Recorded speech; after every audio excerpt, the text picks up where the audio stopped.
আসসালামু আলাইকুম দর্শক, আমন্ত্রণ জাগো টিভি নিউজে। সঙ্গে আছে আফরিন সুমনা। শুরুতে জানিয়ে দিচ্ছি সংবাদ শিরোনাম। ইরানপন্থীদের হামলায় ইরাকে মার্কিন বিমান ধ্বংস, 4 সেনা নিহত, গুরুতর আহত 2। ইরানি ক্ষেপণাস্ত্রের আঘাতে পালাচ্ছে মার্কিন সর্ববৃহৎ রণতরী আব্রাহাম লিঙ্কন, দাবি আইআরজিসির।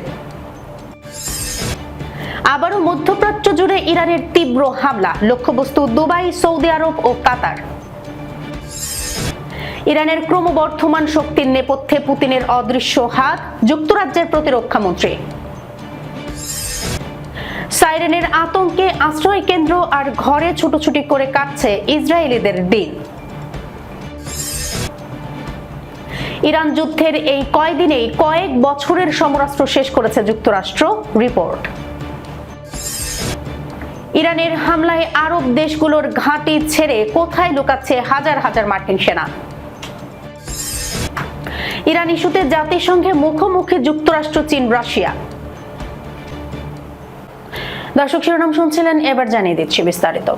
ইরানপন্থীদের হামলায় ইরাকে মার্কিন বিমান ধ্বংস, 4 সেনা নিহত, গুরুতর আহত 2। পশ্চিম ইরাকে যুক্তরাষ্ট্রের একটি জ্বালানিবাহী বিমান বিধ্বস্তের ঘটনায় 4 জন ক্রু সদস্যের মৃত্যু হয়েছে বলে জানিয়েছে মার্কিন কেন্দ্রীয় কমান্ড। এই ঘটনায় আহত হয়েছেন আরও 2 মার্কিন সেনা। সামাজিক যোগাযোগ মাধ্যম এক্স এর এক পোস্টে সেন্টকম জানিয়েছে, ইরাকের পশ্চিমাঞ্চলে ভূপাতিত মার্কিন KC-135 রিফুয়েলিং বিমান বিধ্বস্ত হয়ে 4 জন নিহত হয়েছেন। বিমানটিতে পাইলট সহ মোট 6 জন সেনা সদস্য ছিলেন, বাকি 2 জন গুরুতর আহত হয়েছেন। মার্কিন সেনাবাহিনী আরো বলছে, কোন শত্রুর বা ভুলক্রমে ছোড়া গুলিতে বিমানটি বিধ্বস্ত হয়নি, এটি একটি মারাত্মক দুর্ঘটনা। কি কারণে উড়োজাহাজটি বিধ্বস্ত হলো তা তদন্ত করে দেখা হচ্ছে। এর আগে সন্ধ্যায় KC-135 জ্বালানিবাহী বিমানটি বিধ্বস্ত হওয়ার খবর জানায় সেন্টকম। এছাড়া এই ঘটনার সময় কাছেই থাকা অন্য বিমানটি নিরাপদে অবতরণ করেছে বলেও জানানো হয়। এদিকে মার্কিন বিমানটি ভূপাতিত করার দাবি করে বিবৃতি দিয়েছে ইরাকের ইরানপন্থী সশস্ত্র গোষ্ঠীগুলোর জোট, the Islamic resistance in Iraq. সামাজিক যোগাযোগ মাধ্যম টেলিগ্রামে এক পোস্টে দ্য ইসলামিক রেজিস্ট্যান্স দাবি করে, আকাশ প্রতিরক্ষা ব্যবস্থা ব্যবহারের মাধ্যমে জোটের যোদ্ধারা মার্কিন জ্বালানিবাহী বিমানটিকে ভূপাতিত করেছে। প্রসঙ্গত, মার্কিন বিমান বাহিনীর বোয়িং KC-135 স্ট্র্যাটো ট্যাঙ্কার হলো একটি বিশেষায়িত সামরিক বিমান, যা মূলত মাঝ আকাশে অন্য যুদ্ধ বিমানকে জ্বালানি সরবরাহের জন্য ব্যবহৃত হয়। 1957 সাল থেকে এটি মার্কিন বিমান বাহিনীর সেবায় নিয়োজিত এবং বর্তমানে এটি বৈশ্বিক সামরিক অভিযানের একটি মেরুদণ্ড হিসেবে পরিচিত। সূত্র BBC, AFP। ইরানি ক্ষেপণাস্ত্রের আঘাতে পালাচ্ছে মার্কিন সর্ববৃহৎ রণতরী আব্রাহাম লিঙ্কন, দাবি আইআরজিসির। ইরানের ইসলামিক রেভলিউশনারি গার্ড কোর IRGCর নৌবাহিনী দাবি করেছে, তাদের ব্যালিস্টিক ক্ষেপণাস্ত্র মার্কিন বিমানবাহী রণতরী USS আব্রাহাম লিঙ্কনে আঘাত করেছে। তাদের ভাষ্য অনুযায়ী আঘাতের পর রণতরীটি অকার্যকর হয়ে উপসাগর এলাকা ছেড়ে পিছু হটতে বাধ্য হয়েছে। তবে যুক্তরাষ্ট্র এই দাবি অস্বীকার করেছে। ওয়াশিংটন বলছে, রণতরীটি এখনো অপারেশন এপিক ফিউরি সমর্থন অব্যাহত রেখেছে। আইআরজিসির বিবৃতিতে বলা হয়, উপসাগরে চলমান অভিযানের সময় মার্কিন সর্ববৃহৎ বিমানবাহী রণতরীকে লক্ষ্যবস্তু করা হয়েছে। তবে বিবৃতিতে ক্ষয়ক্ষতি বা হতাহতের বিষয়ে কোনো বিস্তারিত তথ্য দেওয়া হয়নি। ইরানের রাষ্ট্রীয় টেলিভিশন জানিয়েছে, হামলার পর মার্কিন রণতরী এবং তার সঙ্গে থাকা স্ট্রাইক গ্রুপকে দ্রুত গতিতে এলাকা ছেড়ে চলে যেতে দেখা গেছে। তবে এই প্রতিবেদনেও হতাহত বা ক্ষয়ক্ষতির বিশেষ কোনো স্পষ্ট তথ্য নেই। এদিকে CBS নিউজ জানিয়েছে, একটি ইরানি জাহাজ আব্রাহাম লিঙ্কনের খুব কাছে চলে এলে মার্কিন নৌবাহিনীর একটি জাহাজ সেটির দিকে গুলি চালায়। তবে জাহাজটি আঘাত পেয়েছে কিনা তা এখনো নিশ্চিত নয়। ইরানি জাহাজটির অবস্থা এবং তার ক্রুদের পরিণতি সম্পর্কেও স্পষ্ট তথ্য পাওয়া যায়নি। এর আগেও আইআরজিসির একই রণতরীতে হামলার দাবি করেছিল। সে সময় পেন্টাগন জানিয়েছিল, ছোড়া ক্ষেপণাস্ত্রগুলো রণতরীর কাছেও পৌঁছায়নি। Source CBS news. আবারও মধ্যপ্রাচ্য জুড়ে ইরানের তীব্র হামলা, লক্ষ্যবস্তু দুবাই, সৌদি আরব ও কাতার। ইরান তার সম্প্রতি আক্রান্ত হওয়া কিছু স্থল ও সামরিক লক্ষ্যবস্তুর জবাবে মধ্যপ্রাচ্যের বিভিন্ন দেশে তীব্র হামলা চালিয়েছে। হামলার মূল লক্ষ্যবস্তু হিসেবে নির্ধারিত হয়েছে দুবাই, সৌদি আরব, কাতার সহ অন্যান্য গুরুত্বপূর্ণ শহর ও অবকাঠামো। স্থানীয় সংবাদ মাধ্যম ও নিরাপত্তা সূত্র জানিয়েছে, ইরান সরাসরি ক্ষেপণাস্ত্র ও ড্রোন হামলা পরিচালনা করেছে, যা আকাশপথ এবং সমুদ্রপথ উভয় ক্ষেত্রেই লক্ষ্যবস্তুতে আঘাত হেনেছে। হামলার ফলে বিভিন্ন এলাকায় আগুন লেগেছে এবং কিছু অবকাঠামো ক্ষতিগ্রস্ত হয়েছে। সংশ্লিষ্ট দেশগুলোর সরকার কর্তৃপক্ষ সতর্ক বার্তা জারি করেছে। তাদের নিরাপত্তা বাহিনী সতর্ক অবস্থায় এবং আকাশসীমা ও সমুদ্রপথে নজরদারি বাড়িয়েছে। স্থানীয় লোকজনকে নিরাপদ স্থানে আশ্রয় নিতে বলা হয়েছে। নিরাপত্তা বিশেষজ্ঞরা বলছেন, এই হামলা মধ্যপ্রাচ্যে উত্তেজনা আরো বাড়াবে এবং আন্তর্জাতিক বিমান চলাচল ও বাণিজ্যিক কার্যক্রমের উপর সরাসরি প্রভাব ফেলবে। কিছু আন্তর্জাতিক সংস্থা ইতিমধ্যে অবিলম্বে কর্মসূচি স্থগিত করেছে। ইরানের পক্ষ থেকে বলা হয়েছে, এই হামলা প্রতিরক্ষা ও প্রতিশোধমূলক ব্যবস্থা হিসেবে চালানো হয়েছে। তবে মধ্যপ্রাচ্যে যেসব দেশ লক্ষ্যবস্তু হয়েছে তাদের মধ্যে কিছুতে ক্ষেপণাস্ত্র আটকানো গেছে, কিছুতে আংশিক ধ্বংস হয়েছে। উল্লেখ্য, এই হামলা ইরান ও মধ্যপ্রাচ্য অঞ্চলের দেশগুলোর মধ্যে দীর্ঘদিনের রাজনৈতিক ও সামরিক উত্তেজনার ধারাবাহিকতা। আন্তর্জাতিক সম্প্রদায় উত্তেজনা প্রশমনের জন্য কূটনৈতিক প্রচেষ্টা চালাচ্ছে, কিন্তু সাম্প্রতিক হামলা পরিস্থিতি আরো জটিল করছে। ইরানের ক্রমবর্ধমান শক্তির নেপথ্যে পুতিনের অদৃশ্য হাত। যুক্তরাজ্যের প্রতিরক্ষা মন্ত্রী, মধ্যপ্রাচ্যের রণক্ষেত্রে ইরানের ক্রমবর্ধমান শক্তির নেপথ্যে রুশ প্রেসিডেন্ট ভ্লাদিমির পুতিনের প্রত্যক্ষ প্রভাব দেখছে পশ্চিমা বিশ্ব। যুক্তরাজ্যের প্রতিরক্ষা মন্ত্রী জন হিলি এক বিস্ফোরক মন্তব্যে জানিয়েছেন, ইরানের সাম্প্রতিক সামরিক কৌশলের পেছনে পুতিনের অদৃশ্য হাত কাজ করছে। উত্তর ইরাকের এরবিলে পশ্চিমা সামরিক ঘাঁটিতে ড্রোন হামলার পর বিশ্ব রাজনীতিতে এই নতুন সমীকরণ সামনে এলো। যুক্তরাজ্যের সামরিক সদর দপ্তরের তথ্য অনুযায়ী ইরান ও তাদের প্রক্সি গোষ্ঠীগুলো এখন ইউক্রেন যুদ্ধে ব্যবহৃত রুশ রণকৌশল হুবহু অনুসরণ করছে। বিশেষ করে শাহেদ ড্রোনের মাধ্যমে নিচু দিয়ে ওড়ার নতুন পদ্ধতি অবলম্বন করায় তা ঠেকানো পশ্চিমা বাহিনীর জন্য কঠিন হয়ে দাঁড়িয়েছে। ব্রিটিশ জয়েন্ট অপারেশনের প্রধান লেফটেন্যান্ট জেনারেল নিক পেরি জানান, রাশিয়া এখন ইরানকে ড্রোন মোতায়েন এবং ব্যবহারের বিষয়ে সরাসরি কৌশলগত পরামর্শ দিচ্ছে। এই উত্তপ্ত পরিস্থিতির মধ্যেই ইরানের নতুন সর্বোচ্চ নেতা মুজতবা খামেনি এক কঠোর হুঁশিয়ারি দিয়েছেন। রাষ্ট্রীয় টেলিভিশনে প্রচারিত বার্তায় তিনি স্পষ্ট জানিয়েছেন, মধ্যপ্রাচ্যে মার্কিন ঘাঁটিগুলোতে হামলা অব্যাহত থাকবে এবং প্রয়োজনে কৌশলগতভাবে গুরুত্বপূর্ণ হরমুজ প্রণালী বন্ধ করে দেওয়া হবে। সাইরেনের আতঙ্কে আশ্রয় কেন্দ্র আর ঘরে ছুটাছুটি করে কাটছে ইসরায়েলিদের দিন। ইসরায়েলের বসবাসকারী মধ্যে মানসিক রোগ দ্রুত বাড়ছে, কারণ একটাই, সারাক্ষণ আশ্রয় কেন্দ্র আর ঘরের মধ্যে ভয়তাড়িত ছোটাছুটি। তাসনিম নিউজ এজেন্সির হিব্রু বিভাগ বলছে, এই অস্থির যাতায়াতই সেখানকার মানুষের মানসিক ভারসাম্য নষ্ট করে দিচ্ছে। তাসনিমের প্রতিবেদনে বলা হয়েছে, দখলকৃত ভূখণ্ডে এখন প্রায় প্রতিদিনই সতর্কতামূলক সাইরেন বাজছে। ইরান কিংবা উত্তরের দিক থেকে হিজবুল্লাহর ক্ষেপণাস্ত্র বা চালকহীন আকাশযান যা ড্রোন হামলার আশঙ্কা দেখা দিলেই সাইরেন বাজে। সাইরেন বাজলেই বাসিন্দাদের দৌড়ে আশ্রয় কেন্দ্রে যেতে হয়। কিছুক্ষণ পর ঘোষণা আসে, বিপদ কেটে গেছে। তখন আবার সবাই ঘরে ফেরে। কয়েক ঘন্টার মধ্যেই একই ঘটনা আবারও ঘটে। তাসনিমের হিব্রু বিভাগ জানিয়েছে, ছবিতে দেখানো কয়েক ঘন্টার সময়ের দিকে খেয়াল করলেই বিষয়টি বোঝা যায়। মাত্র 3 থেকে 4 ঘন্টার মধ্যে বারবার সাইরেন বাজছে। মানে এই অল্প সময়েই মানুষকে বারবার ঘর ছেড়ে আশ্রয় কেন্দ্রে যেতে হচ্ছে। ইরান কিংবা হিজবুল্লাহর দিক থেকে যখনই ক্ষেপণাস্ত্র বা ড্রোনের আশঙ্কা তৈরি হয় তখনই সাইরেন বেজে ওঠে। তখন সবাইকে দৌড়ে আশ্রয় কেন্দ্রে যেতে হয়। কিছু সময় পরে আবার বলা হয় এখন বের হওয়া নিরাপদ, তখন আবার মানুষ ঘরে ফেরে। কিন্তু এখানেই শেষ নয়। তাসনিম নিউজ এজেন্সি গতকাল আরো অদ্ভুত এক তথ্য জানিয়েছে, অনেক সময় এমনও হচ্ছে যে সাইরেন বেজে উঠছে অথচ কোনো ক্ষেপণাস্ত্র বা ড্রোনই আসছে না।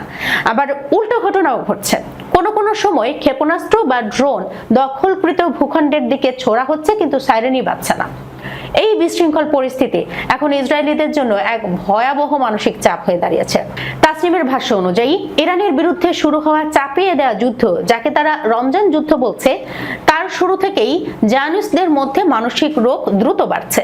কারণ দিনের পর দিন মানুষকে অজানা আতঙ্ক নিয়ে থাকতে হচ্ছে। কখন সাইরেন বাজবে আর কখন আশ্রয় কেন্দ্রে দৌড়াতে হবে কেউ জানে না। এই অনিশ্চয়তাই এখন ইসরায়েলের সমাজে এক নতুন মানসিক সংকট তৈরি করেছে।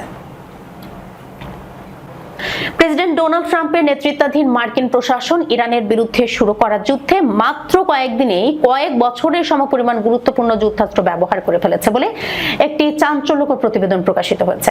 ফিনান্সিয়াল টাইমসের তথ্য অনুযায়ী এই ব্যাপক অস্ত্র ক্ষয়ের ফলে মার্কিন অস্ত্রাগারে বড় ধরনের ঘাটতি দেখা দিয়েছে। এই শূন্যতা পূরণ করতে যুক্তরাষ্ট্রের কয়েক বছর সময় লেগে যেতে পারে। এই ঘাটতির মধ্যে বিশেষভাবে উল্লেখযোগ্য হচ্ছে উন্নত প্রযুক্তির দূরপাল্লার টমাহক মিসাইল। সংশ্লিষ্ট এক কর্মকর্তা জানিয়েছেন যে নৌবাহিনী এই বিশাল ব্যয়ের প্রভাব আগামী দীর্ঘ সময় ধরে অনুভব করবে। Centre for international and strategic studies এর হিসাব অনুযায়ী 28 ফেব্রুয়ারি ইরানের সর্বোচ্চ নেতা আয়াতুল্লাহ সাইয়েদ আলী খামেনিকে হত্যার মাধ্যমে শুরু হওয়া এই সংঘাতের প্রথম 100 ঘন্টাতেই যুক্তরাষ্ট্র অন্তত 168টি টমাহক মিসাইল নিক্ষেপ করেছে। মার্কিন সিনেটররা উদ্বেগ প্রকাশ করে বলেছেন যে টমাহকের পাশাপাশি থার্ড ইন্টারসেপ্টর এবং প্যাট্রিয়ট মিসাইলের মতো গুরুত্বপূর্ণ আকাশ প্রতিরক্ষা ব্যবস্থাও আশঙ্কাজনক হারে কমে আসছে।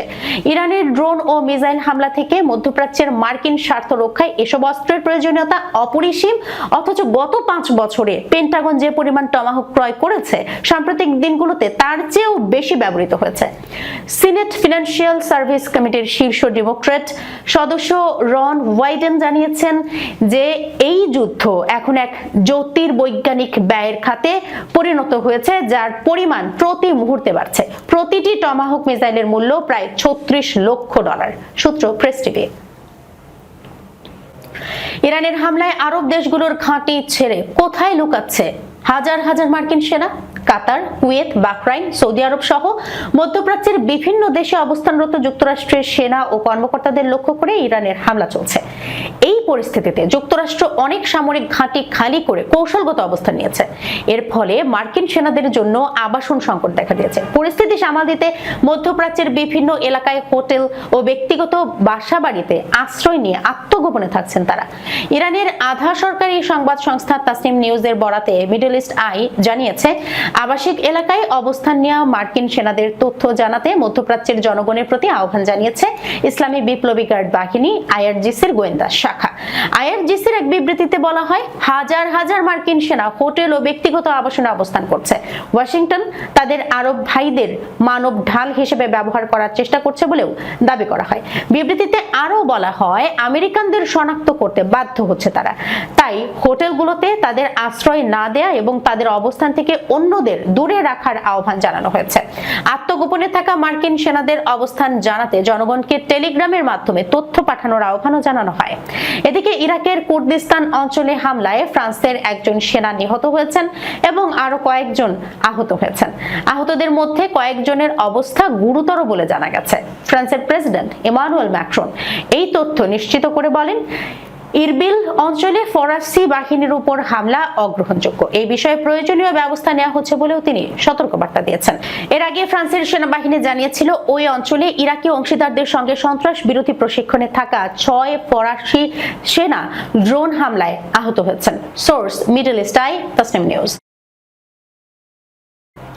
ইরানের পারমাণবিক কর্মসূচি নিয়ে জাতিসংঘের নিরাপত্তা পরিষদে যুক্তরাষ্ট্র ও তার পশ্চিমা মিত্রদের সঙ্গে রাশিয়া ও চীনের তীব্র মতবিরোধ দেখা দিয়েছে। বিষয়টি নিয়ে পরিষদের বৈঠকে উত্তপ্ত আলোচনা হয়। টিআরটি ওয়ার্ল্ডের এক প্রতিবেদনে জানানো হয়েছে, 15 সদস্যের নিরাপত্তা পরিষদের বৈঠকে রাশিয়া ও চীন ইরানের ওপর জাতিসংঘের নিষেধাজ্ঞা তদারকির জন্য গঠিত একটি কমিটি নিয়ে আলোচনা বন্ধ করার প্রস্তাব দেয়। তবে ওই প্রস্তাব ভোটাভুটিতে 11 বনাম 2 ভোটে খারিজ হয়ে যায় এবং 2 দেশ ভোট বিরত থাকে। বৈঠকে জাতিসংঘে যুক্তরাষ্ট্রের প্রতিনিধি মাইক ওয়ালস রাশিয়া ও চীনের বিরুদ্ধে ইরানকে রক্ষা করার অভিযোগ তোলেন। তিনি বলেন, 1737 কমিটির কার্যক্রম বাধাগ্রস্ত করে মস্কো ও বেইজিং তেহরানকে সহায়তা করার চেষ্টা করছে। ওয়ালস আরও বলেন, জাতিসংঘের সব সদস্য দেশের উচিত ইরানের বিরুদ্ধে অস্ত্র নিষেধাজ্ঞা কার্যকর করা, ক্ষেপণাস্ত্র প্রযুক্তি হস্তান্তর ও বাণিজ্য নিষিদ্ধ করা এবং সংশ্লিষ্ট আর্থিক সম্পদ জব্দ করা। তিনি দাবি করেন, আন্তর্জাতিক আণবিক শক্তি সংস্থা IAEA জানিয়েছে, পারমাণবিক অস্ত্রবিহীন দেশগুলোর মধ্যে ইরানই একমাত্র দেশ যারা 60% পর্যন্ত সমৃদ্ধ ইউরেনিয়াম উৎপাদন ও মজুত করেছে এবং সংস্থাটিকে সেই মজুদের পূর্ণাঙ্গ প্রবেশাধিকার দেয়নি। অন্যদিকে রাশিয়ার জাতিসংঘের রাষ্ট্রদূত ভ্যাসিলি নেবেনজিয়া যুক্তরাষ্ট্রের অভিযোগ প্রত্যাখ্যান করে বলেন, ইরানের পারমাণবিক কর্মসূচি নিয়ে অযথা আতঙ্ক ছড়ানো হচ্ছে। তার মধ্যে তেহরানের বিরুদ্ধে আরেকটি সামরিক সামরিক অভিযান চালানোর অজুহাত তৈরির জন্যই এই পরিস্থিতি সৃষ্টি করা হচ্ছে। চীনের প্রতিনিধি ফু কং ও যুক্তরাষ্ট্রের কঠোর সমালোচনা করে বলেন, ইরান পারমাণবিক সংকটের মূল উস্কানিদাতা ওয়াশিংটন নিজেই। তিনি অভিযোগ করেন, আলোচনা চলাকালে যুক্তরাষ্ট্র ইরানের বিরুদ্ধে প্রকাশ্যে শক্তি প্রয়োগ করেছে, যা কূটনৈতিক প্রচেষ্টাকে দুর্বল করেছে। দর্শক, এই ছিল এখনকার মতো জাগো টিভি নিউজে। যাবার আগে সংবাদ শিরোনামগুলো জানাচ্ছি আরো একবার। ইরানপন্থীদের হামলায় ইরাকে মার্কিন বিমান ধ্বংস, 4 সেনা নিহত, গুরুতর আহত 2। ইরানি ক্ষেপণাস্ত্রের আঘাতে পালাচ্ছে মার্কিন সর্ববৃহৎ রণতরী আব্রাহাম লিঙ্কন, দাবি আইআরজিসির। আবারও মধ্যপ্রাচ্য জুড়ে ইরানের তীব্র হামলা, লক্ষ্যবস্তু দুবাই, সৌদি আরব ও কাতার। ইরানের ক্রমবর্ধমান শক্তির নেপথ্যে পুতিনের অদৃশ্য হাত, যুক্তরাজ্যের প্রতিরক্ষা মন্ত্রী। সাইরেনের আতঙ্কে আশ্রয় কেন্দ্র আর ঘরে ছুটোছুটি করে কাটছে ইসরায়েলিদের দিন। ইরান যুদ্ধের এই কয়দিনেই কয়েক বছরের সমরাস্ত্র শেষ করেছে যুক্তরাষ্ট্র, রিপোর্ট। ইরানের হামলায় আরব দেশগুলোর ঘাঁটি ছেড়ে কোথায় লুকাচ্ছে হাজার হাজার মার্কিন সেনা। ইরান ইস্যুতে জাতিসংঘে মুখোমুখি যুক্তরাষ্ট্র, চীন, রাশিয়া। এখনকার মতো এই পর্যন্তই। এতক্ষণ পর্যন্ত যারা সঙ্গে ছিলেন সবাইকে ধন্যবাদ। আল্লাহ হাফেজ।